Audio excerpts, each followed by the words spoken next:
Joining us live on the broadcast is Richard William Painter, who is an American lawyer and professor at University of Minnesota Law School. Professor, welcome back to WION. Does the U.S. law allow President Trump to send troops to quell protests? Well, the law under Title 10 allows the president to deploy troops to support federal law enforcement, but all they can do is support the federal law enforcement operations, and he cannot just simply federalize the National Guard for broader law enforcement purposes. That is prohibited under federal law unless there's actually an insurrection. And this is not an insurrection. We have protesters. Most of the protesters are peaceful protesters exercising their First Amendment rights. We have some protesters, though, who are very violent and need to be arrested and criminally charged, setting cars on fire and so forth. But this is something that the Los Angeles Police Department should be able to handle with the support of the National Guard under the command of the governor of California, not the president. There's grave risk to a democracy if the president can use the military for domestic law enforcement, and that's why we have very strict statutory constraints on that.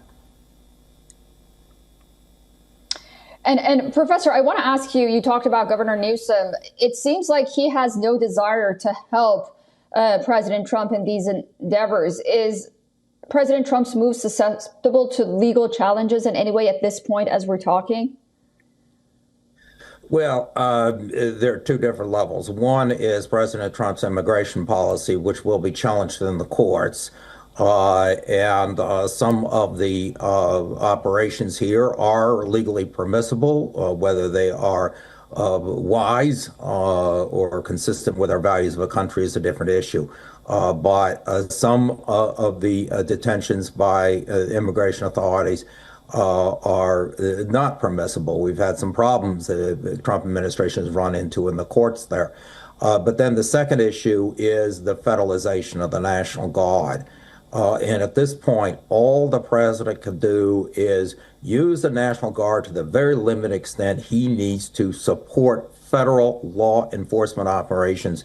He cannot just simply deploy the National Guard all over the streets of Los Angeles for general law enforcement purposes. That's the job of the state of California and the mayor of Los Angeles, the LAPD, and state law enforcement. Okay, well, thank you very much for those comments, Professor Painter. I look forward to speaking to you again very soon. Hopefully, California is going to have the willingness to quell these protests before they get any more out of hand. Thanks for your company, sir. Thank you. For all the latest news, download the WION app and subscribe to our YouTube channel.